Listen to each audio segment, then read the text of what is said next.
फिर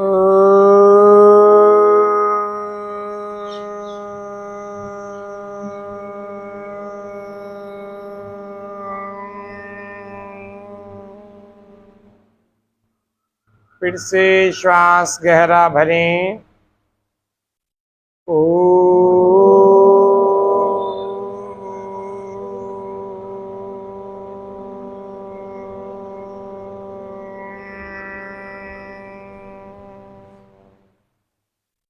फिर से श्वास गहरा भरें।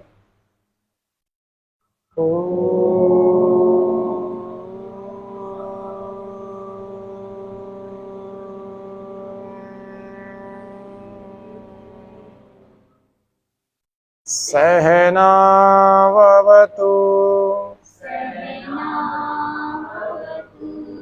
सहनौ भुनक्तु सह वीर्यं करवावहै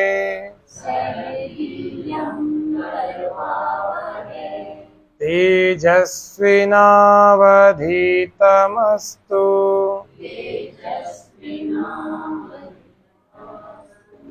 मा विद्विषावहै।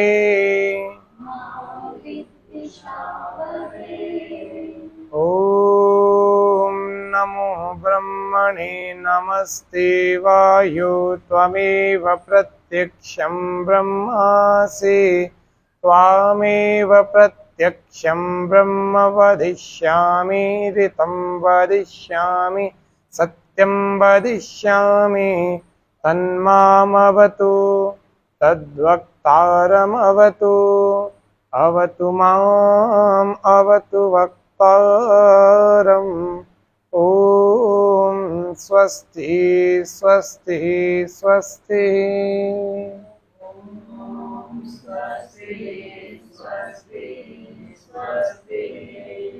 दोनों हथेलियों को बिना घिसे अपने आंखों, अपने चेहरे पर, अपने गालों, अपने पूरे मुखमंडल पर लगाएं और अपनी आंखों को धीरे धीरे खोलें। पहले अपने आंखों से भूमि पर देखें, बिना घिसे। हाँ बेटा, हमने 19 तारीख से इस ध्यान प्रशिक्षण शिविर का प्रारंभ किया। आज 22 तारीख यानी चौथा दिन, इस शिविर का अंतिम दिन है। इसमें हमने कई सारी चीज़ों को देखा था। थोड़ा सा 10-1 मिनट में रिवाइज करके देख लेते हैं, फिर इसको आगे बढ़ाएंगे और अंतिम सत्र को देखें। परिचय, ध्यान का परिचय। ध्यान क्या है? ध्यान कहीं वो चीज़ तो नहीं है जो घर में बचपन में माता पिता गुरुजी बोलते थे कि ध्यान से जाना, ध्यान से खाना, ध्यान से पढ़ना। ये क्या चीज़ें हैं? वो है, वो बेसिक तो वही है। हाँ, लेकिन अब बड़े हो गए अपन, तो उस ध्यान को फिर बड़े अर्थों में देखना पड़ेगा। पहले अपने आप को अवलोकन करके देखेंगे कि क्या उस वाले पर अपन अभी चल रहे हैं, क्या नहीं चल रहे हैं। ना तो ध्यान से चलते हैं, न ध्यान से खाते हैं, न ध्यान से नहाते हैं, न ध्यान से किसी चीज़ को देखते हैं, न पढ़ते हैं।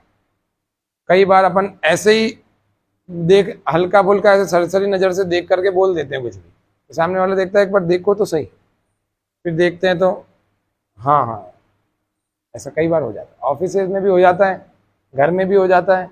सर्फ तो है ही नहीं, तूने देखा ध्यान से? मुझे लगा वो पीछे वाला डब्बा खाली लग रहा था। अरे तुमने देखा क्या? ध्यान से देखा तो रखी थी, और इतनी रखी थी कि 2 महीने और चल जाए। छोटी छोटी चीज़ों में हमें ध्यान रखने की आवश्यकता होती है। जो ध्यान का विशेषज्ञ या ध्यान करने वाला या योग साधक व्यक्ति होता है, वो एक एक बात का ध्यान रखता है, छोटी छोटी बात का ध्यान रखता है। मतलब कितना ही पानी फैला हो, यदि हम सावधानी से ध्यान से चलेंगे तो हमारे गिरने की 1% भी संभावना नहीं रहती। 1%। कितना ही चिकना पानी फैला हुआ हो, सर्फ वाला, यदि हम ध्यान से पाँव जमा जमा के चल रहे हैं तो हमारे गिरने की 1% भी संभावना नहीं रहती, यदि जूते पहने हुए हैं। ठीक है, लेकिन कुछ भी नहीं है, सूखा है, जूते बड़े मजबूत अच्छी ग्रिप वाले पहने हुए हैं, फिर भी ध्यानपूर्वक नहीं चल रहा, कोई पानी नहीं फैला हुआ, फिर भी कहीं दिमाग है, नजरें कहीं और है, तो भी गिर जाता है। देखते हो ना, कई सारे लोग घरों में भी होते हैं, चलते चलते ही ठोकर खाते रहते हैं हाथों से। कई बार कभी कप छूट जाता है, कभी गिलास छूट जाता है। कई सारे घरों में तो रोज कोई ना कोई, अरे क्या गिर गया, फिर गिर गया क्या, कुछ ऐसे एक जगह से आवाज आती है, कुछ ना कुछ गिरा ही दिया। इसका मतलब ये है कि हमारा मन और हमारा शरीर दोनों एक जगह पर नहीं है। जब भी हम कोई कार्य करते हैं तो हमारा मन और हमारा शरीर एक जगह पर होने चाहिए, तो वह क्रिया ध्यान पूर्वक की गई क्रिया कहलाती है। ये हो गया बेसिक। जैसे कानून होता है ना, रोज सुप्रीम कोर्ट नई नई साइटेशन निकालता रहता है, हाई कोर्ट निकालता रहता है। कानून क्या होता है, कितनी साइटेशन निकल जाए लेकिन बेसिक लॉ के कॉन्ट्राडिक्शन में कोई साइटेशन नहीं आए, है ना। जो मूल कानून है, अधिनियमों में है, संहिताओं में है, भारतीय दंड संहिता में आदि में, उसके ओवररूल करती भी कोई भी साइटेशन सुप्रीम कोर्ट भी नहीं देगा।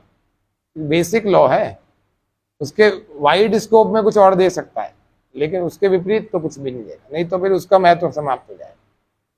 इसी प्रकार से जैसे आप रेलवे संशोधन अधिनियम चलाते हैं ना 1898 में, है ना, फिर उसके बाद आगे भी है जी। ठीक है जी। तो परिचय जो हमारा जो था ध्यान का, वो है हमें ध्यान के बारे में जानना चाहिए। ध्यान क्या है, तो ध्यान जो है योग का 7वां अंग है। आजकल बहुत सारे गुरु पहले ही दिन से ध्यान कराना शुरू कर देते हैं, और 7 दिन में तो आंखों पर यूं गहरा यूं लगा के बोलते हैं ये आपकी रोशनी जो दिख रही है ना, ये ईश्वर का साक्षात्कार हो गया। 7 दिन में साक्षात्कार करा के भेज देते। कुछ ऐसे भी लोग हैं, भागवत सुना देते हैं और कहते हैं 7 दिन जो परीक्षित को लाभ हुआ भागवत सुन करके, है ना, सनत कुमार आदि से, और वो ही लाभ आपको भी हो जाएगा। 7 दिन आप भागवत सुन लो और आपका भी मोक्ष हो जाएगा, जैसे राजा परीक्षित का हो गया। ऐसे 7-7 दिन में मोक्ष कराने वाले बहुत सारे लोग बैठे हुए। मोक्ष 7 दिन में नहीं होता, उसके लिए एक जन्म भी कम पड़ सकता है, कई जन्म भी कम पड़ सकते हैं। और कोई लगा हुआ है, पिछले जन्म की भी साधना है, अभी भी खूब लगातार दिमाग में वही चलता है, तो इसी जन्म में 1-2 वर्ष में भी हो सकता है, कोई बहुत बड़ा काम नहीं। लेकिन दिशा सही होनी चाहिए, गलत दिशा में भटकेगा तो कुछ भी नहीं हो सकता। छोटा सा जीवन है, काम की बात पता लग गई, उसको अप्लाई करना शुरू कर। जब काम की बात पता नहीं थी, उसमें भी तो दिमाग लगा रहे थे, अब पता लग गई। योग दर्शन महर्षि पतंजलि जी द्वारा कुल मिला के 4 पाद हैं, 4 चैप्टर्स हैं, 195 सूत्र हैं ओनली। मोक्ष प्राप्ति के लिए केवल उन 195 सूत्रों को, 195 सूत्रों को ठीक ढंग से जान लेवे, उन पर प्रैक्टिकली अप्लाई कर लेवे, मुक्ति मिल सकती है, इसी जन्म में मिल सकती है। दोबारा कभी जन्म ही नहीं होगा। ये कितने वर्षों तक नहीं होगा? 32 नील 31 नील सालों तक नहीं होगा। और नील बहुत बड़ी इकाई होती है, पद्म और अरब शंख से भी ज्यादा बड़ी इकाई होती है। आज हम ऑरा क्लीनिंग सिखाने वाले हैं, ऑरा को कैसे क्लीन किया जाए। वो बहुत महत्वपूर्ण क्रिया होती है, वो आप आज ही जाके करोगे अपने घर वालों पर, या किसी दूर देश में बैठा हुआ व्यक्ति बीमार है उस पर करोगे तो उस पर आज ही फायदा हो जाएगा। सुबह ही कल आपको फोन करके बता देगा। ये बड़ी जोरदार क्रिया कर दी आप। और अपनी भी करना, औरों की भी करो, अपनी भी करो और औरों की भी करो। तो ये ऑरा क्लीनिंग क्या होती है, आज के सत्र के अंतिम भाग में हम बताने वाले। ध्यान क्या है, तो ध्यान करने के लिए हमें पहले ये 6 सीढ़ियों पर गुजरना पड़ेगा। यम और नियम, ये 2 सीढ़ियां हैं। ये योग के और ध्यान के बीज को हमारे शरीर में, हमारे मन में बोता है। शरीर में तो क्या बोएगा, मन में बोएगा। तो पहला है यम, ये 5 प्रकार के होते हैं। अहिंसा, किसी भी व्यक्ति को वाणी, कर्म और वचन, कर्म और मन से दुख न देने की भावना, यह अहिंसा कहलाती है। इसको हम न्यायपूर्वक हिंसा भी कह सकते हैं।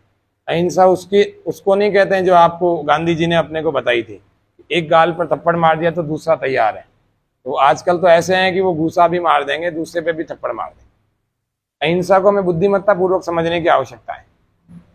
एक जैसा व्यक्ति करेगा उसके लिए यथा योग्य व्यवहार तैयार है, ठीक है। ऐसा रखोगे तब तो योग के मार्ग में आगे बढ़ पाए। ऐसा रहोगे तो एक मारा जी दूसरा भी मारा, हमें हाथ नहीं उठाना, हमें अपना कर्म नहीं बनाना, तो भैया वो तो मर्डर भी करके चले जाते हैं। आजकल वो जमाना, आजकल के पहले भी नहीं था।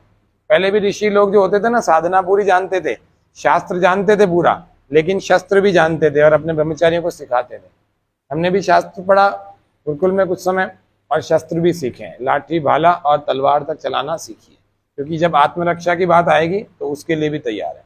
कोई शस्त्र नहीं है तो हाथ भी इतने तैयार कर रखें कि एक बार तो व्यक्ति सोच में पड़ जाए भी किसी का कुछ पड़ा, और एक क्या तीन चार लोग सोच में पड़ जाए कि तीनों चारों को कैसे धकेल दिया। ये ऐसा शस्त्र के लिए भी व्यक्ति तैयार होना चाहिए, अपने हाथ में इतनी तैयारी होनी चाहिए। कैसा दिखता है व्यक्ति ये इंपॉर्टेंट नहीं है, उसका अंदर से व्यक्तित्व कैसा है वो इंपॉर्टेंट है। आत्मविश्वास होता है ना, वो बल पैदा करता है। वो आत्मविश्वास ही, चीन के लोगों को देखो, जापान के लोगों को देखो, उनकी फिल्में बनती है ना, कैसे पतले दुबले होते हैं, लेकिन जब ऐसी वो देते हैं ना, केवल वायु के वेग से दूर तक धकेल देते हैं।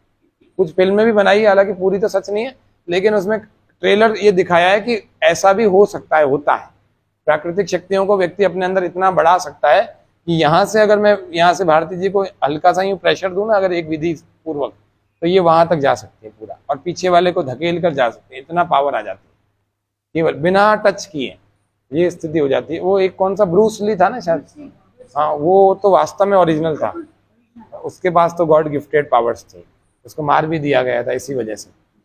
परिचय, तो ध्यान, यम और नियम, तो अहिंसा का पालन जो करेगा उसके आसपास रहने वाले लोग भी अहिंसक हो जाएंगे। ऋषियों के आश्रमों में क्या होता था, एक ही तालाब पर हिरण और उसी तालाब पर शेर पानी पिया करते थे, और एक दूसरे को कोई नुकसान नहीं पहुंचाते थे। बाहर जाते थे जंगल में, फिर अहिंसक हो जाते थे। यहाँ अहिंसक हो जाए, क्योंकि ऋषि लोग बहुत अहिंसा का पालन करते थे, अच्छे ढंग से पालन। ठीक है, तो सत्य, जैसा कहा, जैसा देखा, जैसा अंतर मन में हमारे है, उसको वैसा वैसा ही वर्णन करना और वैसा वैसा ही जीना। मुझे पता लग गया कि 4 बजे उठना योगियों का समय होता है, 3 बजे उठना योगियों का समय होता है। अब ये सत्य पता लग गया ना, मैं योगी बनना चाहता हूँ तो मैं रोज 3 बजे उठ जाऊंगा, नहीं बनना चाहता हूँ तो फिर मैं सत्य का पालन नहीं कर रहा हूँ, क्योंकि मेरा उद्देश्य तो योगी बनना है, तो फिर योगियों के समय में उठना भी पड़ेगा, है ना। 3 प्रकार के स्नान बताते हैं पुराण, मार्कंडेय पुराण बताता है, पद्म पुराण बताता है, शायद पुराण में भी बड़ी अच्छी अच्छी बातें लिखी हुई हैं, है ना। क्या बताते हैं, एक तो है ऋषि स्नान, सुबह 4 बजे, 4:30 बजे, 5 बजे तक एक स्नान किया जाए तो उसको ऋषि स्नान कहते हैं, ब्रह्म मुहूर्त में, अमृत वेला में। दूसरा है देव स्नान। देव स्नान यानी सुबह सूर्योदय से पहले 7, पौने 7, 6:30 बजे तक सूर्योदय हो जाए, इससे पहले पहले कोई स्नान कर ले, 5 के बाद 6:30 से पहले, उसको कहते हैं देव स्नान। फिर तीसरा है मानव स्नान, सूर्योदय तक तो कर ले, सूर्योदय हो रहा है भैया तब तो कर ले, ऊपर जाके अर्घ चढ़ा दे। और चौथा, सूर्योदय के बाद भी सोता रहे और भला आदमी कभी भी स्नान कर ले, कभी भी मतलब 8, 9, 10, 11, उसको कहते हैं राक्षस स्नान, 12 बजे तक राक्षस स्नान। एक तो परिचित मेरे ऐसे भी हैं जो रात को 3 बजे सोते हैं और दिन में 1 बजे उठते हैं, और मैं कहता हूं मेरा 1 बजे तो आधे से भी ज्यादा दिन हो जाता है, आधे से ज्यादा दिन हो गया ना। तो परिचय तो भैया इसका बहुत बड़ा है, समरी में यही समझ लो। अस्तेय, चोरी न करने की भावना। चोरी किसको कहते हैं दिलीप जी, आपका क्या शुभ नाम है? अच्छा जी, अरे क्या एक ही बार में परिभाषा बता दी, शास्त्र की परिभाषा। अनधिकार चेष्टा, जिस चीज पर अपना अधिकार नहीं है वह वस्तु प्राप्त कर लेना चोरी कहलाता है। ठीक है, उसमें आपको भंडारों का भोजन भी बताया था। ठीक है, भंडारों का भोजन कई सारे लोग करते हैं, करो तो फिर उतना दान दे के आ जाओ तो पाप नहीं लगेगा, नहीं तो चोरी है, और चोरी का पाप हो ही रहा है अपने पास। हाँ जी बिल्कुल है, 100% पाप कोष बढ़ता जा रहा है। अपना अधिकार थोड़ी है उस पर, बिल्कुल वंचितों का अधिकार है, अपने लिए थोड़ी भंडारा होता है। आप जाओ तो 1 कण लेके आओगे तब तक तो ठीक है, प्रसाद की तरह। अपन जाके 8-8 लोग, चलो जी आज खाना नहीं बनाना पड़ेगा, अपन बैठो, अपने भंडार घर में भरे हुए हैं और दूसरे के भंडारे में खा रहे हैं, भगवान वाले भंडारे में। यहाँ तो भैया फिर उसके दान पेटी में उतना भोजन 100 रुपए 200 रुपए जितना आपको लगता है उतने लोगों के हिसाब से डाल के आओ, नहीं तो फिर चोरी है, पक्की बात। अपन चोरी कर रहे हैं ये मान के चलना। अब यहाँ बैठे हुए में कोई भी ऐसा नहीं कह सकता कि हमने चोरी नहीं करी है, की तो कभी ना कभी तो है ही। अनधिकार चेष्टा, ब्रह्मचर्य, अपने ब्रह्मचर्य के 3 अर्थ बताए थे। अपने ब्रह्म का मतलब होता परमात्मा, परमात्मा के ही चिंतन में व्यक्ति रमण करे, लेकिन वो कैसे करे, पहले परमात्मा के बारे में पता तो होना चाहिए ना। अभी तो किसी को भी परमात्मा बोल देता है, किसी को भी ईश्वर बोल देता है। कोई बाबा जी में ज्यादा श्रद्धा हो गई तो बाबा जी को ही भगवान बना दिया, और एक आध श्लोक और बोल दिए, गुरु गोविंद दो खड़े काके लागू पाओ बलिहारी गुरु आपने गोविंद, ये भी बनाया हुआ श्लोक है, शास्त्र में कहीं नहीं है। दूसरा है, कौन सा है, गुरुर ब्रह्मा गुरुर विष्णु गुरुर देवो महेश्वरा, है ना। ये तो कबीर जी ने वो वाला बोला था, गुरु गोविंद दो खड़े, उन्होंने पर्टिकुलर एक कंटेक्स्ट में बोला था, बस उतना उतना। उसको तो लोग गुरुओं ने तो अपने ऊपर ऐसा घटित कर दिया कि बस मेरे से ज्यादा बड़ा कोई नहीं। ऐसा नहीं है, ईश्वर का एहसान अपना है, गुरु का केवल इशारा करने का है। वो तो अपने से दूर ही नहीं जाने देते चेलों को। तो मेरे ही बने रहो, तुम कितने ही पाप कर लो, मेरे को बस दान दे जाओ, तुम्हारे पाप मैं अपने ऊपर ले लूंगा। अपने पाप तो झेलने की ताकत है नहीं, दूसरों के पाप अपने ऊपर लेंगे। तो ऐसे भी बहुत सारे पाखंडी गुरु होते हैं, तो इनसे हमें बच के रहना चाहिए। नहीं नहीं, फालतू के गुरु लोगों ने बनाया है अपना खुद का, गुरुर ब्रह्मा गुरुर विष्णु गुरुर देव। अरे भैया, गुरु ब्रह्मा भी, ये जितने हैं ना, ये सारे गुरु हैं, और इनसे भी ज्यादा बड़ा गुरु तो मैं हूं, तुम्हारे सामने बैठा, तो पर ब्रह्म हूं मैं, तो परमात्मा हूं। तो मेरी ही पूजा करो, तस्मै श्री गुरुवे नमः, मेरी ही पूजा करनी है आपको। तो ये ऐसा बना रखा है, तो थोड़ा सा बच के रहना चाहिए, क्योंकि पता नहीं कौन सा गुरु कब धोखा दे जाए। क्योंकि जब किसी में आप विश्वास करते हैं ना, तो पूरा विश्वास करते हैं। यहाँ आ जाओ जी, संगीता जी हैं। जब किसी में अपन विश्वास करते हैं ना, और थोड़ा सा हल्का सा उसमें थोड़ी सी कमी देख ली ना, तो आप अपने मार्ग से भी भटक जाते हैं। अरे भैया, वो तो सही रास्ता बता के गया था ना, आप अपने वो निकल गया, कोई बात नहीं, गलत रास्ते पे चल रहा है, गुरु जी चल रहे हैं गलत रास्ते पे, आप तो सही रास्ते पे चलो ना। लेकिन होता क्या है, श्रद्धा गुरु जी से हट जाती है, तो व्यक्ति उस मार्ग को भी छोड़ देता है। उस मार्ग का मतलब जो अध्यात्म का मार्ग उन्होंने बता दिया। तो मेरा ये कहने का मतलब है, इसीलिए निराकार परमेश्वर में हमारी श्रद्धा विश्वास होना चाहिए। ये पुतलों, मिट्टी से बने हुए पुतलों को भगवान नहीं मानना चाहिए। मान लेते हैं जो लोग, वो बहुत सारा उनकी आस्था, जो राम राय मंदिर चला गया, कितनों की आस्था चली गई, खराब हो गई है। आसाराम चला गया, उसका बेटा नारायण साईं चला गया, ऐसे 225 लोग चले गए, 225। ये तो 3-5 के नाम बता। नित्यानंद चला गया, हाँ, उसका तो बड़ा खतरनाक काम है। तो मैं ये कह रहा हूँ, ऐसे बहुत सारे लोग थे। हाँ, रामपाल चला गया, तो कितने सारे लोगों की श्रद्धा खराब हो गई। तो कुछ लोग, उनमें से 5% लोग ऐसे भी होंगे जिनकी श्रद्धा बिगड़ गई ना, वो ईसाइयों में चले गए, कोई मुसलमान में चले गए, तो उनको लगा ये तो सब गड़बड़ है। तो ऐसा नहीं है, अपनी स्वयं की बुद्धि का दोष है हमारा। हम अगर सही नहीं मान रहे हैं तो हम किसको वो करेंगे। मिट्टी से बने पुतले गलतियां करते ही हैं, ये बात मान के चलिए। कोई कितनी बड़ी घोषणा कर देवे, करते ही करते हैं। आज नहीं करेंगे, कल कर देंगे, और नहीं तो कोई बात नहीं, नहीं भी करेंगे तो अच्छी बात है। लेकिन अपने को तो मार्ग ईश्वर का प्रशस्त कर दिया, अपन तो उस पर चलते रहो ना, अपन उसको क्यों भगवान मान रहे हैं। आवाज आ रही है पीछे तक। अस्ते यानी चोरी न करना, ब्रह्मचर्य यानी ब्रह्म का मतलब ईश्वर, ईश्वर में ही आचरण करना, ईश्वर का ही के बारे में चिंतन करना, मनन करना, सोचना, उसको प्राप्त करने की इच्छा करना, उसके बारे में बहुत सारी जानकारी करना, उसी का ध्यान करना, उसी में सारा दिन रमण करना, भोजन बनाते समय ईश्वर के बारे में सोचना, उसी के गुण कर्म स्वभावों के बारे में सोचना, बर्तन मांजते हुए भी उसके बारे में सोचना, स्नान करते हुए भी उसके बारे में सोचना, इसको कहते हैं ब्रह्मचर्य। इससे मन पवित्र रहता है, इससे शरीर पवित्र रहता है, इससे आत्मा पवित्र रहती है, इससे बुद्धि पवित्र रहती है। ये ब्रह्मचर्य का लाभ होता है। दूसरा, ब्रह्म का मतलब होता है विद्या। विद्यार्थी जो ब्रह्म की जो विद्या ग्रहण करते हैं उनको भी ब्रह्मचारी कहते हैं। गुरुकुल में रहते हैं ना, किसी को समस्या हो तो पांव सीधे कर लेना, आराम से बैठ जाना, ज्यादा कष्ट मत लेना। तीसरा, ब्रह्म का अर्थ होता है वीर्य। पुरुषों के रिप्रोडक्टिव सिस्टम में एक बहुत महत्वपूर्ण चीज रहती है, उसको हम वीर्य कहते हैं। स्त्रियों के रिप्रोडक्टिव सिस्टम में भी एक चीज रहती है। इन दोनों के मिलने से ही संतान बनती है। एक नए मनुष्य का, नए स्पीशी का जन्म होता है। वो शरीर का अंतिम तत्व होता है, और शरीर का सबसे मूल्यवान तत्व होता है, और सबसे कीमती तत्व होता है। अगर आपसे पूछा जाए ना शरीर में सबसे कीमती क्या है, आप क्या बोलोगे? बुद्धि है, कोई बोलेगा आंखें हैं जी। सबसे कीमती तत्व वीर्य है। उसी की वजह से वाइटल फोर्स है, उसी की वजह से हम अभी ऐसे सीधे होकर बैठे हुए हैं। ये कम होता जाएगा, जवान आदमी ये झुकता जाएगा। ये कम होता जाएगा, जवान आदमी की आंखें चढ़ती जाएंगी या झुकती जाएंगी। उसके जवान आदमी की हड्डियों में से ताकत निकलने लग जाएगी। जवान आदमी की तेजस्विता खत्म हो जाएगी चेहरे से, सब निस्तेज हो जाएगा चेहरा। झुर्रियाँ पड़ने लग जाएंगी, जवानी में बाल झड़ने लग जाएंगे और ऐसे झड़ जाएंगे गंजा हो जाएगा। 20-30 साल का व्यक्ति बूढ़ा दिखने लगेगा, 30-35-40 साल का व्यक्ति बूढ़ा दिखने लगेगा, 70-80 साल, जितना कम होता चला जाएगा ये तत्व। इसीलिए जितना अधिक हमारे शरीर में सुरक्षित है, शास्त्र में तो कहते हैं कि इसको तो शरीर से तब बाहर निकलना चाहिए जब संतान उत्पन्न करनी हो, अन्यथा ये शरीर में रहना चाहिए, क्योंकि ब्रह्मचारी व्यक्ति के लिए ही योग जल्दी सिद्ध होता है। ठीक है, फिर भी अधिक से अधिक बचाने का प्रयास करना चाहिए ये शरीर में, और इसी को बचाने से हम ब्रह्मचर्य प्रतिष्ठायाम वीर्य लाभ है। ये कहते हैं शरीर में शक्ति बनी रहती है, शरीर में रोग कम लगते हैं, रोग नहीं लगते हैं, बल बना रहता है। जिसके शरीर में शक्ति है उसके शरीर में कमजोरी नहीं है, और कमजोरी का नाम ही दूसरा नाम है रोग। कमजोरी का दूसरा नाम रोग, या रोग का दूसरा नाम कमजोरी। तो जो व्यक्ति अंदर से शक्तिशाली है वो व्यक्ति रोगी नहीं हो सकता। तो शक्ति का दूसरा नाम है वीर्य, और वीर्य से ही शब्द बना है वीरता।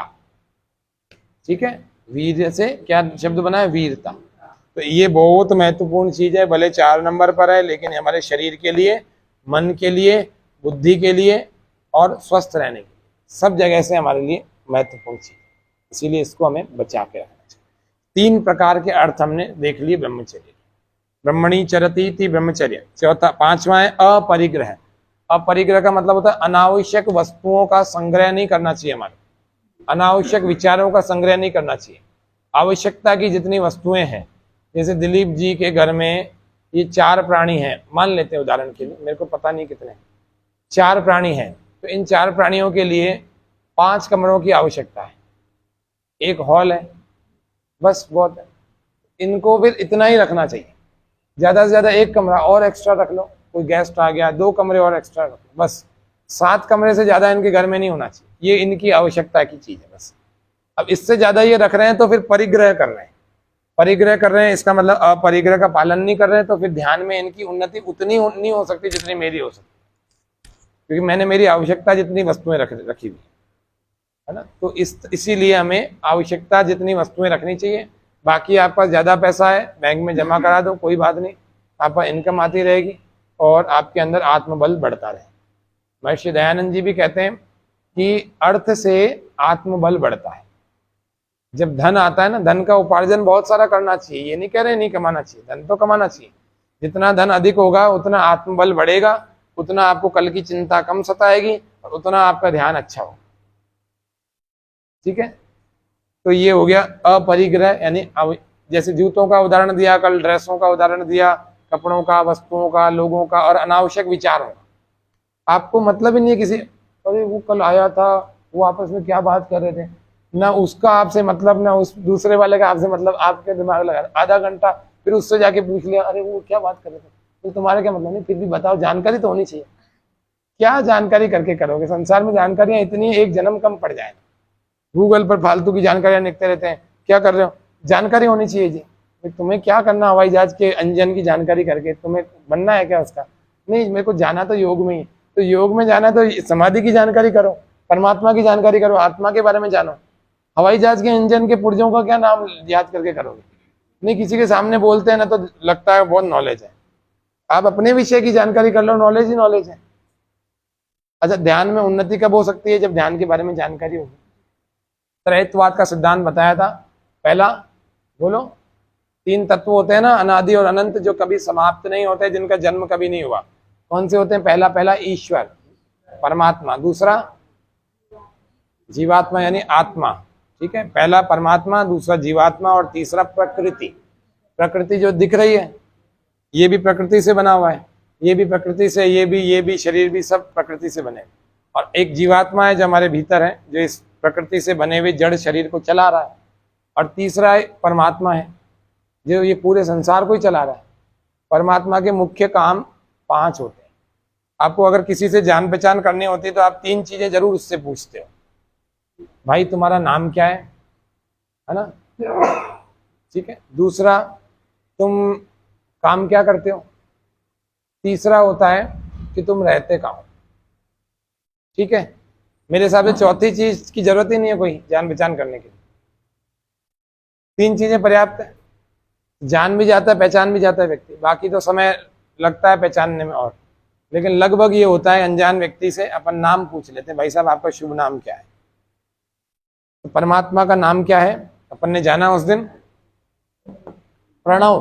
प्रणव नाम है और प्रणव को कैसे पुकारते हैं, ओम। कैसे पुकारते हैं, ओम। ओम के नाम से पुकारते हैं। परमात्मा का मुख्य और निज नाम है ओम। मुख्य मतलब भगवान के बहुत सारे गुण कर्म स्वभाव हैं और बहुत सारे नाम भी हैं। हम सब गणों का अधिपति है तो उसको गणपति या गणेश भी बोलते हैं, है ना।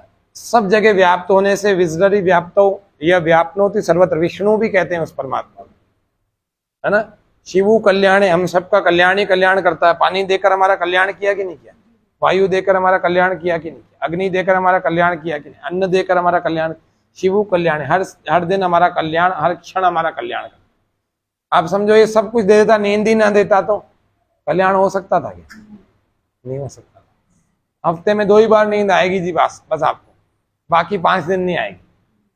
कितना व्यक्ति घबराए घूमता अपने ही घर में। कल्याण की चीजें उसने दे रखी है, सिस्टम सेट करना। आप व्यायाम करो बलवान हो जाओगे, निश्चित बात। मंडूकासन करो डायबिटीज दूर हो जाएगी। कर्म के साथ उसके फल को जोड़ रखा है, ठीक है ना। और अगर कर्म के साथ फल को नहीं जोड़ता तो कर्म कौन करता। आप भोजन करो, भूख समाप्त हो जाएगी, वो अलग बात है, 6 घंटे बाद फिर भी लग जाएगी। लेकिन जिस समय भूख लग रही है भोजन करो, भूख समाप्त हो जाएगी। कर्म के साथ फल जुड़ा हुआ है। इसीलिए कहा गया है एक मंत्र में, विष्णु कर्माणि पश्यत यतो व्रतानि पस्पशे इंद्रस्य युज्य सखा। ये कहते हैं कि विष्णु भगवान के कर्मों को देखो, विष्णु यानी भगवान परमात्मा, उसके कर्मों को देखो। यतो व्रतानि पस्पशे, जैसे नियमों के साथ में उसने फल को जोड़ रखा है, वैसे ही उसके कर्मों के साथ जो भी आपकी ऋतुओं दिख रही है, ये सब अपने व्यवस्था से नियमों से चल रही है। और अगर ये नियम हटा दिए जाएं तो कुछ भी कभी भी हो जाएगा। अभी आपको बिल्कुल निश्चिंतता है कि शाम को 7 बजे के बाद अंधेरा होना है, 8 बजे के बाद अंधेरा होना है और मुझे आराम मिलना है, ये तय बात है। अगर व्यवस्थापक नहीं होता तो कैसे काम चलता। भगवान दिख नहीं रहा तो भैया इसके काम तो दिख ही रहे हैं, व्यवस्थाएं तो दिख रही है, नियम तो दिख ही रहे हैं। हर 2-2 महीने में ऋतुएं बदल जाती हैं, अपने आप जमीन से फल फूल वनस्पतियां सब उगने ही लग जाती है अपने आप। ये नियम नहीं है क्या। इन नियमों के पीछे लगता है ना कोई तो कोई नियम करने वाला भी होगा, कोई ना कोई नियमों को पूरा करने वाला भी होगा, तो वो परमात्मा है। तो परमात्मा न तो कभी उत्पन्न हुआ है और न ही कभी अंत होगा। पहला है अनंत और अनादि तत्व। कौन सा पहला है, परमात्मा। दूसरा अनंत और अनादि तत्व है आत्मा, ये भी कभी उत्पन्न नहीं हुआ, ये भी कभी समाप्त नहीं हुआ। तीसरा अनंत और अनादि तत्व है प्रकृति, ये भी कभी उत्पन्न नहीं हुई और ये कभी समाप्त नहीं होगी। जब ये संसार में प्रलय आ जाएगी ना, तब ये सब चीजें इसके मूल मैटर में चले जाएंगे, रॉ मटेरियल में चले जाएंगे। तो रॉ मटेरियल का मतलब धूल मिट्टी पानी जल ऐसे हो जाएंगे सब। फिर वापस एक समय आएगा, फिर से प्रकृति बनने लगेगी, फिर ये वापस अपना आकार लेने लगेंगे, उससे व्यक्ति मेटल बनाएगा, अलग अलग धातुएं बनाएगा, किसी से प्लास्टिक, किसी से रबर, किसी से कुछ, किसी से कुछ, ये बनते बनते ऐसे मूल स्वरूप में बन जाएगा। लेकिन जब प्रलय होती तो सब कुछ सत्व रजस तमस के परमाणुओं में विलीन हो जाता। तो ये 3 त्रैतवाद का सिद्धांत उस दिन बताया था। अगर योग में करना है तो हमें 3 चीजों को मानना पड़ेगा, परमात्मा को, आत्मा को और तीसरा प्रकृति। प्रकृति क्या है, जड़ पदार्थ है। आत्मा क्या है, चेतन पदार्थ है। परमात्मा क्या है, चेतन पदार्थ। उस दिन सच्चिदानंद बताया था। सत का मतलब होता है होना। प्रकृति है कि नहीं है, है, क्योंकि जिसकी इतनी चर्चा हो रही है तो है तो सही, दिख ही रही है। पहाड़ों में दिख रही है, समुद्रों में दिख रही है, गद्दे में दिख रही है, शरीर में दिख रही है, सब प्रकृति के बनाए हुए कमाल है। तो प्रकृति है। सत्य यानी प्रकृति है, सत्य यानी आत्मा भी है, सत्य यानी एग्जिस्टेंस यानी होना, भवति वर्तते, है ना। और सत्य यानी है तो मतलब परमात्मा भी है ही। अभी इसके कार्यों को अपने देख ही लिया। तो सत्य तो तीनों ही है, प्रकृति भी सत्य है और आत्मा भी सत्य है और परमात्मा भी सत्य है। दूसरा है चित्त। प्रकृति चेतन नहीं है, जड़ है, मेरे उठाए बिना तो ये उठेगी नहीं, तो इसलिए ये केवल सत्य है, मतलब केवल है ही बस, चेतना नहीं है इसमें अलग से। चेतना हमारी आत्मा में है, जिसकी वजह से देखो ये शरीर अपने आप चल रहा है, हिल रहा है, बोल रहा है, देख रहा है, जान रहा है, समझ रहा है, कुछ सोच रहा है। अभी उठ के जाएगा भी, वापस आके बैठेगा भी, सबके अंदर की बातें जानने की कोशिश भी करेगा। तो चेतना तो है ना। अनादिश चेतना धातु, यानी कि इस चेतना का भी कभी अंत नहीं होता। कहते हैं ना, आत्मा न मरता है न जन्म लेता है। एक गीता में श्लोक भी है, कौन सा है? न हन्यते हन्यमाने शरीरे। एक और है, नैनम छिन्दन्ति शस्त्राणि नैनम दहति पावक न चैनम क्लेदयन्त्यापो न शोषयति मारुतः। नैनम छिन्दन्ति शस्त्राणि, कोई शस्त्र इस आत्मा को भेद नहीं सकता, क्योंकि कितनी बारीक है पंचन जी। बाल का एक टुकड़ा साइड का एक ले लिया, उसके 100 टुकड़े कर दिए, 100 हिस्से कर दिए, फिर इनमें से एक 100वां हिस्सा लिया, फिर इसके 1000 हिस्से कर दिए, फिर 1000वां हिस्सा लिया, और उससे भी ज्यादा सूक्ष्म है आत्मा। इसीलिए इसको कोई शस्त्र छेद नहीं सकता। ठीक है, नैनम छिन्दन्ति शस्त्राणि नैनम दहति पावक, इसको कोई आग जला नहीं सकती। इतनी बारीक चीज को क्या आग जलाएगी जो दिख ही नहीं रहा। नैनम दहति पावक न चैनम क्लेदयन्त्यापो, न इसको कोई जल गीला कर सकता है ना, और न शोषयति मारुत, न कोई वायु सुखा सकती। ये गीता का श्लोक है। जब कोई मरता है या मरने वाला होता है या मरने के बाद जो कथाएं होती है, तब गीता के श्लोक, गंगा जल, ये सब अपने हिंदू समाज में परंपरा है। तो गीता के श्लोक सुना देते हैं, कुछ सुना देते हैं। तो ये वाला श्लोक बड़ा वो है कि बार बार आत्मा की नित्यता को बताने वाला, आत्मा के अमरत्व को बताने वाला। ये शरीर तो मरण धर्मा है, आज है और कल नहीं है, कल फिर दूसरा शरीर आ जाएगा, लेकिन आत्मा कभी नहीं मरता। तो आत्मा भी नित्य है। तो सत भी है और चित्त भी है। चित्त यानी चेतना, और तीसरा है परमात्मा। उस सत यानी वो भी है, चित्त यानी चेतनता वाला है। चेतनता वाला है तभी तो हमारे को जीवन जिला रहा है ना। और तीसरा आनंद स्वरूप है, इसीलिए उसको आनंद कहते हैं। तो परमात्मा क्या है? सच्चिदानंद है। सत, चित्त और आनंद है। अपन बोलते हैं ना, सच्चिदानंद भगवान की जय। तो भगवान का नाम ही सच्चिदानंद है, और आत्मा का नाम है सच्चित, और प्रकृति का नाम है सत, केवल सत। ठीक है, अपन बोलते हैं ना ओम तत्सत, एक मंत्र आपने सुना होगा, ओम तत्सत। तत्सत यानी परमात्मा ही सत्य स्वरूप है। सत का मतलब अस्तित्व वाला, एग्जिस्टेंस वाला भी होता है, और दूसरा परमात्मा का सत का मतलब सत्य होता है। जब व्यक्ति मर जाता है ना, तब एक पीछे से नारा बोलते हैं। क्या बोलते हैं? जो उसकी अर्थी को उठाने वाले होते हैं ना, एक वाक्य बोलते हैं, राम नाम सत्य है या संग है ना, या ओम नाम सत्य है या संग है। ऐसा बोला जाता है कि व्यक्ति के साथ में उसके अच्छे कर्म ही साथ जाते हैं। एक कवि ने बड़ा सुंदर लिखा, धन धरा के धाम पर यहीं धरा रह जाएगा, पशु भी बंधे रह जाएंगे जब मृत्यु का दिन आएगा। नारी घर के द्वार तक ही साथ देगी लोक में, मित्र दल मर घट के आगे साथ नहीं दिखलाएगा। देह भी तेरी चिता के बीच जल भुन जाएगी, मृत्यु के पश्चात केवल धर्म ही रह जाएगा। मृत्यु के पश्चात केवल धर्म ही रह जाएगा।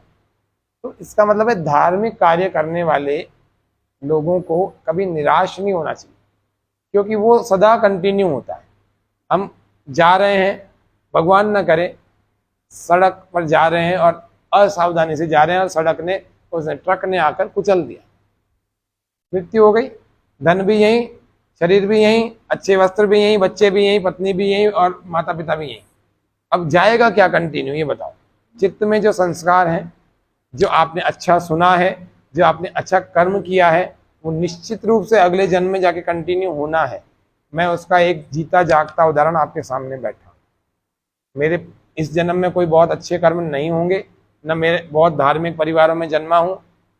ठीक है, मेरे पिताजी के कोई बहुत सारे अच्छे कर्म नहीं थे, ना कोई वो धर्मात्मा थे। ठीक है, न मेरे कोई दादाजी बहुत बड़े धर्मात्मा थे, अच्छे लोग थे, ऐसा नहीं कह रहा हूँ खराब थे, लेकिन ऐसे कोई संत महात्मा या आचार्यों के घर से मैं पैदा नहीं हुआ। बस ये है कि पूर्व जन्म के कर्म कंटिन्यू हुए, थोड़ा इस जन्म में मैंने प्रयास किया, गुरुकुल में जाकर के अध्ययन किया वेद शास्त्र आदि का, यूनिवर्सिटी में भी वही अध्ययन किया। मैं वैसे बीकॉम हूँ, लेकिन फिर बोध हुआ कि नहीं, अपन इसके लिए पैदा नहीं हुए। वैश्य वर्ण से पैदा हुआ हूँ, वैश्य वर्ण समझते हो, व्यापारी समाज, उनसे पैदा हुआ हूँ, लेकिन मन में व्यापार नहीं घूमता, मन में धर्म घूमता है, संस्कृत घूमता है, योग घूमता है। क्यों? मैं जिसके लिए पैदा हुआ हूँ वही चीज़ मेरे घूमनी चाहिए।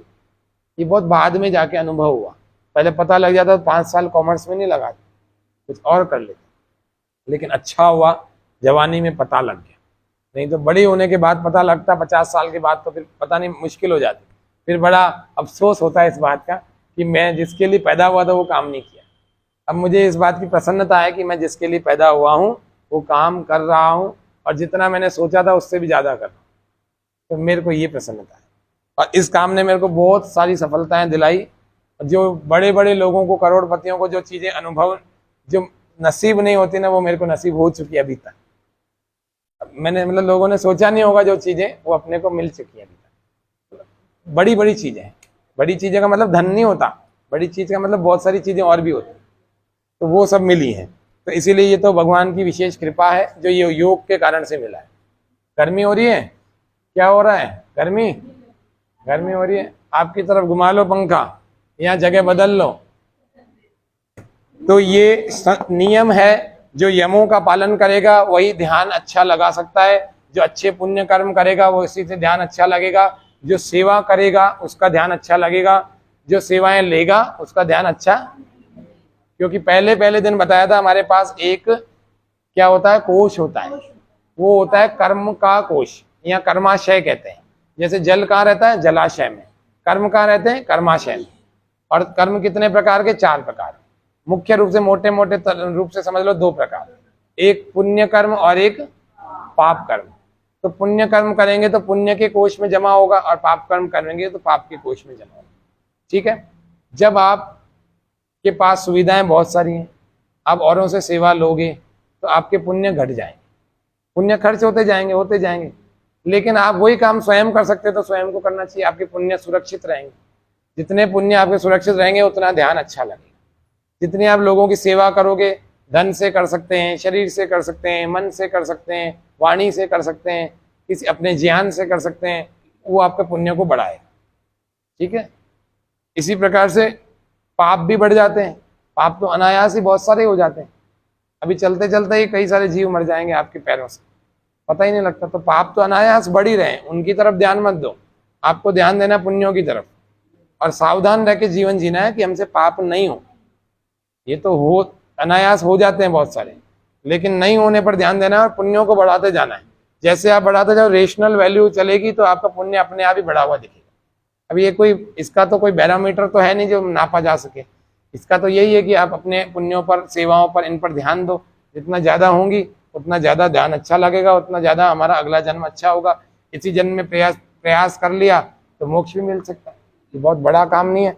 लेकिन वैसे एक बड़े विद्वान कहते हैं कि संसार के कार्यों में अपन लोग जितनी ताकत लगाते हैं ना, उससे भी कम ताकत में मोक्ष मिल सकता है, अगर इस दिशा में ठीक ठीक तरह से सही दिशा में मेहनत की जाए। संसार में कितनी सारी जगहों पर आप ताकत लगाते हो, कई सालों की सहन भी करना पड़ता है, कई जगह बहुत सारी ताकत लगती है, शक्तियां लगती है। किसी को धन देना पड़ता है, नहीं होने के बाद इससे लेना उससे लेना, तमाम है ना। कईयों का वजन उठाना पड़ता है, कईयों की जिम्मेदारी अपने कंधों पर लेनी पड़ती है।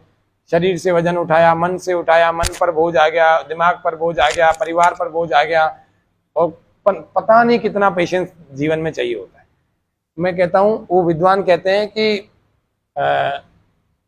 उसकी आदि शक्ति में ही मोक्ष हो सकता है, समाधि लगा सकता है व्यक्ति ये 8वां, लेकिन वो इस तरफ दिमाग ही नहीं लगाता, पूरे जिंदगी गधे की दौड़ में चलती जाती है ना। तो ये कुछ चीजें हमने उस दिन की थी, कुछ चीजें आज मैं नई बता दी मैंने आपको।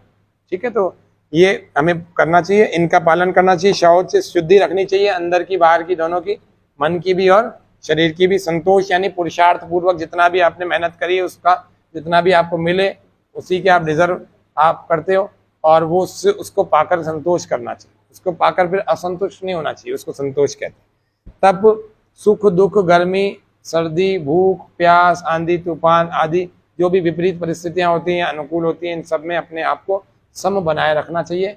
गीता में भगवान कृष्ण भी कहते हैं, योगस्थ कुरु कर्माणि संगम त्यक्त्वा धनंजय सिद्ध्यो समो भूत्वा समत्वम योग उच्यते। योग का मतलब है समता में रहना, है ना, बैलेंस्ड रहना अपने मन से, बुद्धि से, आत्मा से, उसको कहते हैं योग।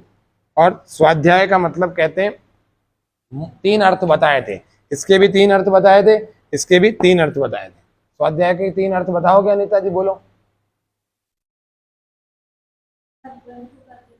मोक्ष शास्त्रों का अध्ययन करना। मोक्ष का मतलब होता है मुक्ति, मुक्ति का मतलब होता है छुट्टी। छुट्टी किस चीज से? दुखों से छुट्टी। दुख कितने प्रकार के? 3 प्रकार के। 3 प्रकार के दुख कौन से होते हैं बताओ, बोलो दिलीप जी। संसार में 3 ही प्रकार के दुख होते हैं बस, चौथा कोई नहीं होता। शारीरिक दुख, रोग वगैरह, मानसिक दुख और सामाजिक दुख, परिवार में। देखो बहुत अच्छी बात है, एक और देख लो, इसके 3 तरह से और देख लेते हैं ना। योग के ग्रंथों में कहा गया कि 3 प्रकार के दुख सबसे बड़े दुख हैं। इन्हीं से छूटने के लिए लोग, कोई हिमालय में जाके तपस्या कर रहा है, कोई हम लोग यहाँ शिविरों में बैठे हुए, कोई किसी 7-8-10 दिन के शिविर में जाता है, कोई शांति पाने कहीं जाता है, कोई कहीं जाता है। वो इन 3 प्रकार के दुखों से बचने के लिए जाता है। और कितने दिन के लिए बचने के लिए जाता है? हमेशा के, है ना। तो उसी को मोक्ष कहते हैं, उसी को मुक्ति कहते हैं। मोक्ष का मतलब छुट्टी। कैसे स्कूल की घंटी लगती है, बच्चे कैसे खुश होकर दौड़ते हैं, और इंटरवल की घंटी लगती है, कुछ भी चल रहा हो, कोई टीचर हो, परवाह नहीं है, तुरंत कॉपी लगाई और सर घंटी बज गई। ऐसे करते हैं। कितना ही डिसिप्लिन्ड भी बच्चा होता है ना, उस समय तो उसका मन करता है कि एक बार तो घंटी लगी तो मैं भागूं, ऐसा होता ही है। तो क्योंकि चारों तरफ वही माहौल होता है, वो भाग रहे, मैं कैसे बैठा था, घंटी लगते ही कान में वो लगता है। तो वो छुट्टी का जो आनंद है ना, वो बड़ा जोरदार वाला है। उनको तो पता है थोड़ी देर की छुट्टी है, लेकिन अपने को ये पता नहीं है कि हमारे को कितनी बड़ी छुट्टी मिलने वाली है। तो बड़ी छुट्टी के लिए तो प्रयत्न बड़ा ही करना पड़ेगा। तो इसी को ही हम समाधि कहते हैं। समाधि का मतलब होता है, सरल शब्दों में कह रहा हूं, समाधान। समाधि का सरल शब्दों में अर्थ क्या है? समाधान। क्योंकि समाधि को भी कुछ लोगों ने उल्टा पुल्टा व्यक्त कर दिया है। वो मिट्टी में 10-15 दिन बैठा हुआ है, गर्दन बाहर निकाल के साहब बाबा जी ने समाधि लगा रखी। दिस इज नॉट समाधि, ये गलत है, बिल्कुल गलत इंटरप्रिटेशन है। समाधि का मतलब 3 दुखों से मुक्ति, समाधान ही हो गया। योग का एक अर्थ क्या होता है? उपाय। योग का एक अर्थ क्या होता है? उपाय। उपाय किन चीजों का? कोई समस्या होगी उसी के तो उपाय की बात कर रहे हैं। समस्या नहीं होती तो अपन क्यों इतने लोग बैठे रहते हैं? सब लोग सुखी थे, मैं भी सुखी था अपने घर, क्यों यहाँ चर्चा करने? कोई समस्या है, उस समस्या के निवारण के लिए अपन यहाँ 4 दिन से बैठे हुए, ठीक है। तब 3 समस्याएं यानी कि 3 दुख हैं। पहला है आध्यात्मिक दुख, लिखना चाहो लिख सकते हो। 3 दुखों से निवृत्ति ही मुक्ति है। पहला है आध्यात्मिक दुख। आध्यात्मिक दुख क्या होता है? जो हमारी स्वयं की गलती से, स्वयं की असावधानी से, ठीक है, स्वयं की लापरवाही से पैदा हुए हैं, उनको कहते हैं हमें आध्यात्मिक दुख। क्लियर है? है जी? हाँ। तो आध्यात्मिक दुख क्या हो गया? हमारे अंदर जितने भी, जैसे ज्वर आ गया, बुखार आ गया, पेट में दर्द हो गया, आपको बताऊं ये सारे आध्यात्मिक दुखों में आते हैं। चोट लग गई, खुद की गलती से लग गई, चलते चलते लोहे की टेबल घुस गई अंदर, उसका कील घुस गई, ये आध्यात्मिक दुख है। सुनने में बड़ा लग रहा है आध्यात्मिक दुख, ये क्या है? ये आध्यात्मिक दुख। किसी से ईर्ष्या कर रहा है, अपने आप ही जल रहा है, उसका तो बाद में नुकसान करेगा, पहले कुछ जल रहा है, आध्यात्मिक दुख। दूसरा दुख होता है आदि भौतिक दुख। आदि भौतिक यानी आप तो सही सही गाड़ी चला रहे थे, लेकिन सामने वाले ने आके ठोक दिया। अन्य भूतों के, अन्य प्राणियों के द्वारा, अन्य भौतिक प्राणियों के द्वारा, भौतिक लिखा हुआ है ना, अन्य प्राणियों के द्वारा जो हमें दुख पहुंचाया जाता है, उन समस्त दुखों को आदि भौतिक दुख कहा जाता है। क्लियर हो गया? पहले आध्यात्मिक दुख, स्वयं के कारण से आए हुए दुख, अन्य प्राणियों के आए हुए के कारण से आए हुए दुख, उनको आदि भौतिक। जैसे कोई लड़की, अच्छी लड़की थी, अच्छा परिवार देख के गई, अब उसका पति ने उसके ऊपर, उसके ससुराल ने, उसकी सास ने उसके ऊपर अत्याचार करना शुरू। पति तो अच्छा निकल गया लेकिन सास अच्छी नहीं निकली, या उसके ससुर अच्छे नहीं निकले, या उसके जेठ जी अच्छे नहीं निकले, उसके ऊपर अत्याचार करना शुरू। वो बेचारी अच्छे संस्कारों वाली है, उनका विरोध नहीं कर पा रही, कैसे भी कर रही है, तो उसके ऊपर कौन सा आध्यात्मिक दुख भोग रही है कि आदि भौतिक भोग रही है? आदि भौतिक। अन्य प्राणियों, हम चल रहे थे, हमारे को आकर ने सांप ने काट लिया, हम यहाँ बैठे हुए थे, हमारे को सांप ने काट लिया, तो ये क्या है? आदि भौतिक। किसी ने आके थप्पड़ मार दिया, आदि भौतिक। किसी ने मर्डर कर दिया, आदि भौतिक। क्लियर है? तीसरे प्रकार का दुख जो सबसे बड़ा है वो है आदि दैविक दुख। ठीक है, आदि दैविक दुख का मतलब होता है दैवीय आपदाओं से पहुंचने वाला दुख। दैवीय आपदाएं मतलब प्राकृतिक आपदाएं, भूकंप हुआ, बाढ़ हुआ, सूखा हुआ, या तूफान ही हो गया, तूफान में उड़ा के ले गया। सुनामी जैसे एक आया था, क्या तूफान ही था ना? ऐसा तूफान था, कईयों को ही उड़ा के ले गया और छोटे छोटे संसारों को उजाड़ के ले गया। इतना भयंकर था। हाँ, कोरोना है, चलो इसको मान लेते हैं। हाँ, ये सारे दैवीय आपदाएं हैं। तो इन दैवीय आपदाओं, इनको अपन आदि दैविक दुख कहते हैं। इससे योगी भी नहीं बच सकता। योगी, मान लीजिए उदाहरण के लिए मान लेते हैं कि आपके बीच में ऐसा योगी बैठा हुआ है कि जिसने आत्म साक्षात्कार कर लिए, परमात्मा के साक्षात्कार कर लिए, बस वो कभी भी मर जाए तो कोई चिंता की बात नहीं है, उसको परमात्मा का धाम मिलेगा, मुक्ति हो जाएगी, उसको दोबारा जन्म नहीं लेना पड़ेगा। मान लो ऐसा योगी आप लोगों के बीच में बैठा हुआ है और उसी जगह भूकंप आ गया और धरती अलट पलट हो गई और सारे लोग मर गए। बाकी लोगों को तो कर्मों के अनुसार जन्म मिल जाएगा, लेकिन योगी को मोक्ष मिलेगा। लेकिन ये जन्म तो चला गया ना उसका। बाकी के समय में वो दूसरों का भी उपकार कर सकता था, दूसरों को मोक्ष के प्रति प्रेरित कर सकता था, है ना? तो योगी भी आदि दैविक दुखों से नहीं बच सकता, लेकिन बाकी दोनों दुखों से आप लोग, अपन सब लोग बच सकते हैं। थोड़ा सावधान रहना पड़ता है। आध्यात्मिक दुखों के लिए थोड़ा जागरूकता पूर्वक जिएंगे तो कम बीमार पड़ेंगे, कम दुख उठाएंगे, ज्ञान बढ़ाते जाएंगे, अपनी नॉलेज, प्योर नॉलेज को बढ़ाते जाएंगे, जो अध्यात्म की नॉलेज है उनको बढ़ाते जाएंगे, तो हम कम दुखी होंगे। ठीक है, तो आध्यात्मिक दुख हमारे घट जाएंगे, बहुत घट जाएंगे। आदि भौतिक दुख, सावधानी पूर्वक जीवन जिएंगे, गाड़ी चलाने से लेकर, कपड़े पहनने से लेकर, सड़क पर चलने से लेकर, दूसरों के साथ व्यवहार करने से लेकर, ये सारे अपन संतुलित, सीमित रहेगा तो हम उस दुखों से भी बचेंगे, क्योंकि दूसरे लोग पीड़ा नहीं पहुंचा पाएंगे। खुद मजबूत होंगे तो अपन जवाब दे सकते हैं। ये सब चीजें आदि भौतिक दुखों में, उनको भी हम घटा सकते हैं। अपनी लापरवाही को ना करें, सावधानी पूर्वक, जागरूकता पूर्वक जीवन को जिए। तीसरे आदि दैविक से बच नहीं सकते, उससे मानव जाति प्रयास करे तो बच सकती है। भूकंप क्यों आता है? जमीन के खोखले होने से। कुछ जमीन के हिस्सों को इतना खोद लिया जाता है, इतना खोद लिया जाता है कि उसमें बचता ही कुछ नहीं है, फिर वो कंपन ही होगी और क्या होगा। तो जमीन खिसकने लगती है, हिलने लगती है, एक हिस्से का हिस्सा पूरा ही खिसक जाता है। ये पहाड़ के पहाड़ ही तो एक बैलेंस ही बिगाड़ देते हैं। या मदार पूरा पहाड़ ही काट दिया, पूरी बस्तियां बना दी, और बचा हुआ जो है वो उसको भी वो करते जा रहे हैं। तो ये सब चीजें कारण ये है कि आदि दैवीय, कुछ दैवीय आपदाओं को मनुष्य खुद ही पुकार रहा है।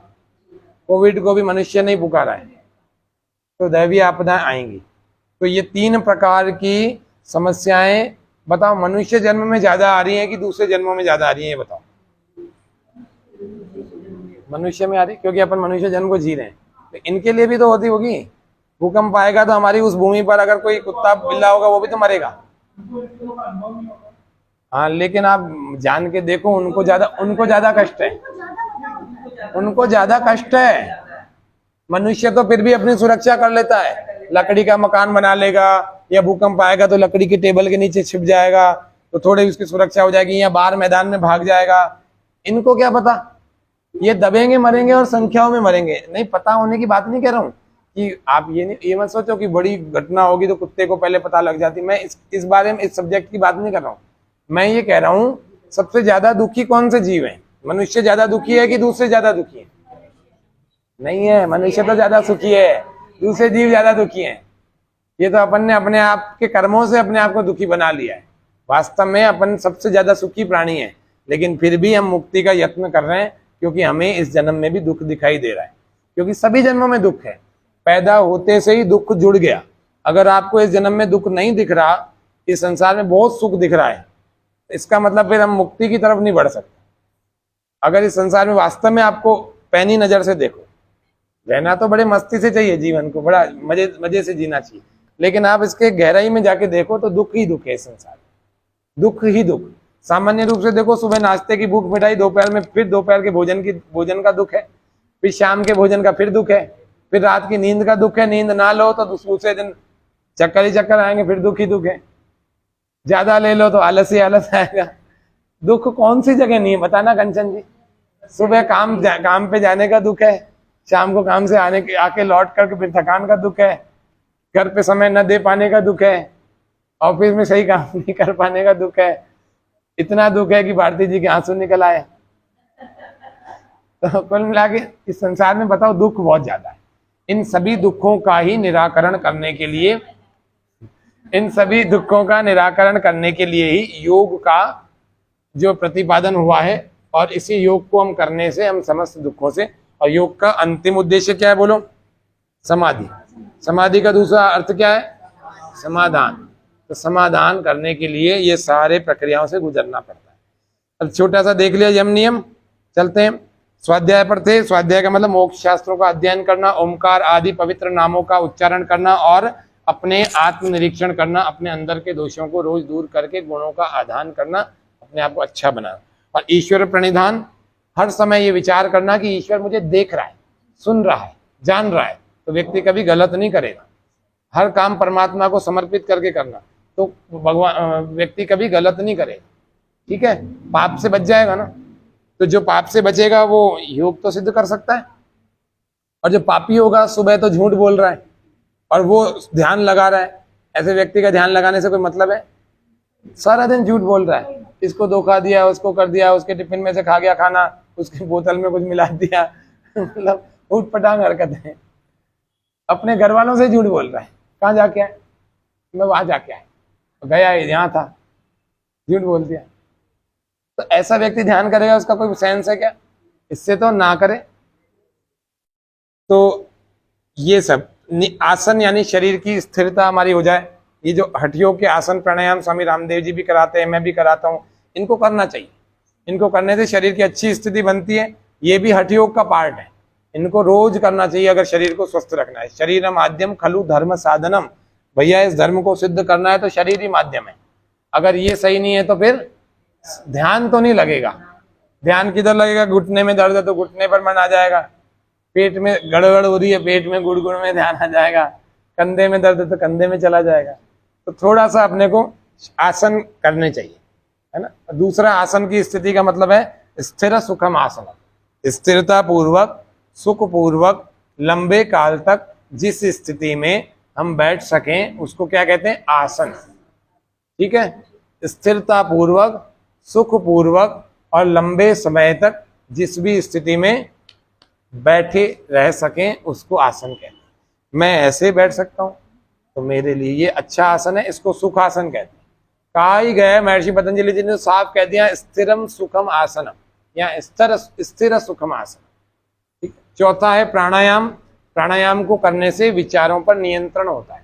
योग में एक काम बताया कि ऐसी स्थिति हो जाए जब विचार शून्य हो जाए। स्थिति क्या हो जाए? संसार का एक भी विचार ना, एक भी। तो उसको क्या कहते हैं? विचार शून्य स्थिति। तो वो किससे होता है? प्राणों पर नियंत्रण करने से। प्राण का मतलब वात, वात का मतलब वायु, वायु का मतलब श्वास जो हमारे चल रही है। प्राणायाम में क्या होता है? Various disciplines of breathing. तो अलग अलग डिसिप्लिन्स में हम जो ब्रीदिंग करते हैं, कपालभाति में कुछ अलग करते हैं। एक्सेल कैसा करते हैं? एक्सेल एक्टिव मोड पर होता है और इनहेल पैसिव मोड पर होता है। कपालभाति में यही होता है, बाहर छोड़ने पर ध्यान रखें। ऐसे भस्त्रिका में इनहेल एक्टिव एंड एक्सेल भी एक्टिव है, लेकिन डीप ब्रीदिंग होना चाहिए, बहुत गहरा श्वास होना चाहिए। एक भस्त्रिका ऐसा भी होता है, ठीक है। ऐसे अलग अलग क्षमताओं वाले व्यक्ति अलग अलग भस्त्रिका का अभ्यास करें। प्राणों पर नियंत्रण लेकिन इनसे नहीं होता, लेकिन 4 प्रकार के प्राणायाम महर्षि पतंजलि जी ने बताए हैं, वो ही हमारी साधना में उपयोगी है। बाकी तो सारे हठयोग के हैं, शरीर में क्षमताएं बढ़ाते हैं, लेकिन ये यहाँ पर हमारे ध्यान लगाने में मदद करेंगे। 4 प्राणायाम। पहला है बाह्य प्राणायाम, श्वास को बाहर फेंक, इसमें लिखा हुआ है, श्वास को बाहर फेंक करके मलमूत्र के 2 इंद्रियों को अंदर खींच करके रोक कर रखें, उसको कहते हैं मूल बंद। पेट को अंदर चिपका कर रखें, उड्डयन बंद, और ठोड़ी को यहाँ लगा के रखें, इसको कहते हैं जालंधर बंद। ये तीनों जब तक हम रोक सकें, जब तक रोकें, जब तक घबराहट ना होने लगे तब तक रोकें। श्वास बाहर ही रुका रहेगा, तीनों बंद अंदर। पेट को पीठ से चिपकाने की कोशिश करेंगे ऐसे, और मलमूत्र की इंद्रियों को भीतर खींचने की कोशिश करें, खींच के रखें, और ठोड़ी को यहाँ कंठकूप से लगा के रोक के रखें। श्वास बाहर रुकेगा यानी बाह्य कुंभक होगा।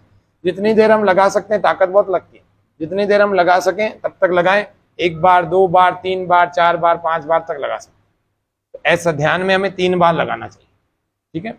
इससे भी हमारे प्राणों पर नियंत्रण बनता है, क्योंकि कितनी देर बाद श्वास बाहर छूटी, जब तक श्वास नहीं आ जा रही है तब तक विचार भी नहीं आ जा रहे हैं। क्लियर है?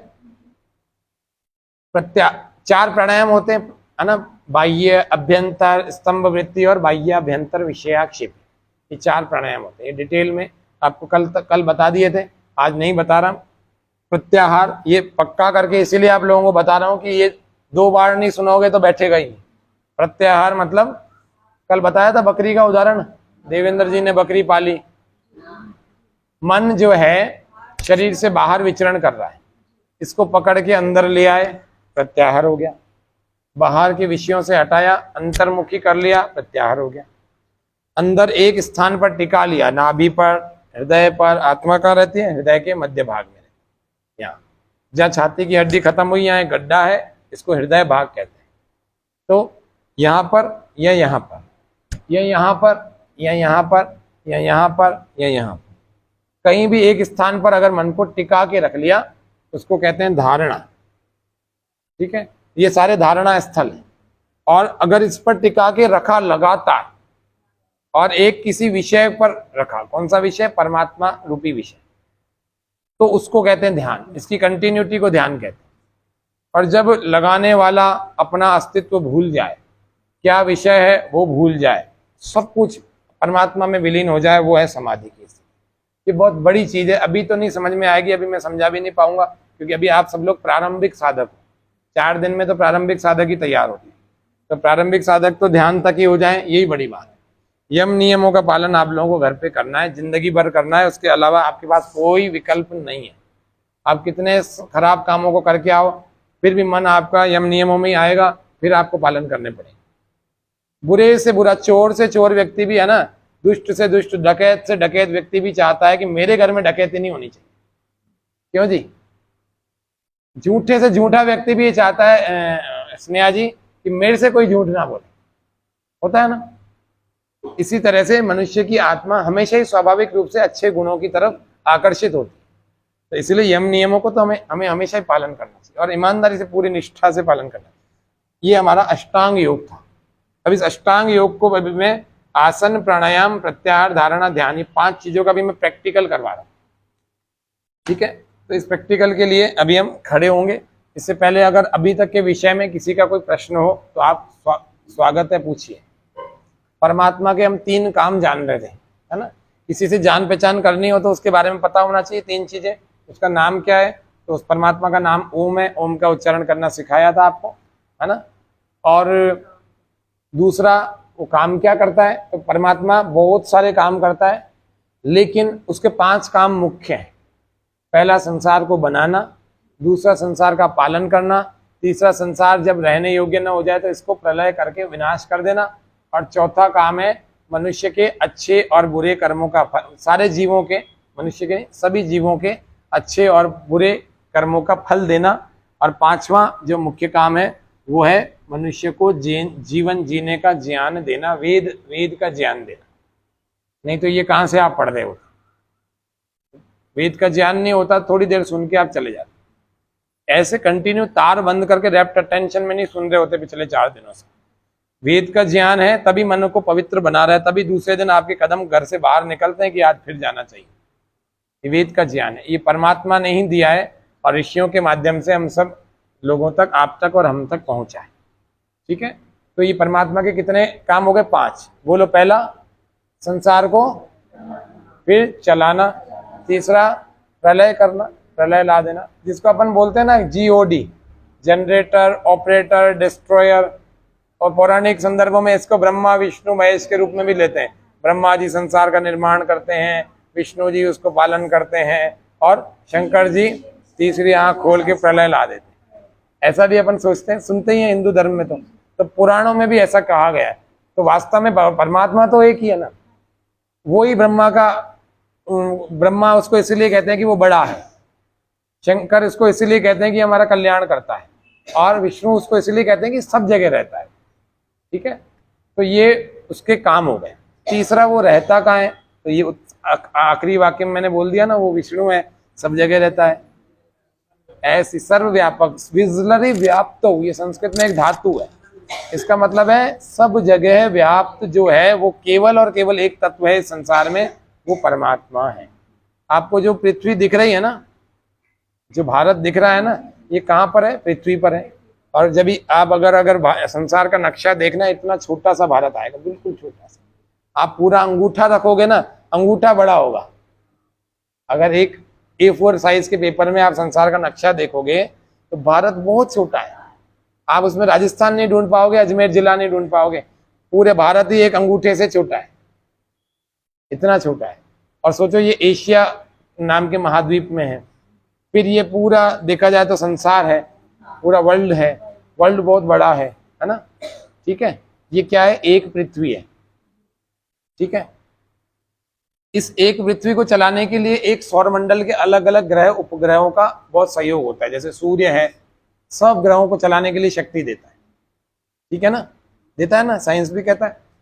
एक सौरमंडल होता है, वो सारा अलग अलग ग्रह उपग्रह होते हैं। इसी प्रकार से ब्रह्मांड में करोड़ों सौरमंडल हैं, करोड़ों, एक नहीं है, करोड़ों। इसका मतलब करोड़ों सौरमंडल है तो करोड़ों सूर्य भी होंगे और करोड़ों पृथ्वियां भी होंगी और उन पर अरबों जीव भी होंगे। इसका मतलब ये ब्रह्मांड कितना विशाल है। तो भगवान की शक्ति कितनी ज्यादा है कि इतने सारे प्राणियों को उनके शुभ और अशुभ कर्मों का फल देता है और उनका हिसाब रखता है। गण संख्या ने, गण सारे गणों की संख्या का ध्यान रखता है और उनका यथोचित उपाय करता है और पूरा पूरा फल देता है। तो 5 कर्म हो गए। ठीक है, पहला संसार को बनाना, फिर संसार को चलाना, और तीसरा संसार जब रहने लायक ना हो तो उसका प्रलय करके उसको फिर से मूल तत्वों में, प्रकृति में विलीन कर देना, और चौथा मनुष्य को जीवन जीने का ज्ञान यानी वेद का ज्ञान देना ऋषियों के माध्यम से, और 5वां मनुष्य को या सारे ही जीवों को, समस्त जीवात्माओं को उनका अच्छे और बुरे कर्मों की, पाप और पुण्य कर्मों का फल देना। ये हो गया। और तीसरा है परमात्मा रहता कहाँ है? तो सब जगह रहता है। अच्छा, ध्यान में कौन उन्नति करेगा? जो परमात्मा का ध्यान करेगा। और परमात्मा का ध्यान कौन कर सकेगा? जिसको परमात्मा के बारे में कुछ नॉलेज होगी। और नॉलेज नहीं होगी तो वो आंखें बंद करके क्या करेगा? नॉलेज होगी तो आंखें बंद करेगा। परमात्मा सब जगह व्याप्त है, हमारे अच्छे बुरे कर्मों का फल देता है, अंदर ही अंदर सोचता रहेगा। इतना मैटर होगा तो कुछ तो याद आएगा, तभी तो ध्यान हो पाएगा। और ध्यान में होता ही यही है, ईश्वर के बारे में खाली सोचना होता है, उसकी महिमा का बहुत सारा स्तुत्य होता है, स्तुतियां होती हैं, निश्चित रूप से मन पवित्र हो जाता है और उसी के गुण कर्म स्वभाव हमारे अंदर घटने लगते हैं। और जब घटने लगते हैं तो हम भी अंदर से महान होने लगते हैं, हम भी अंदर से पवित्र होने लगते हैं, हमारे अंदर के दोष भी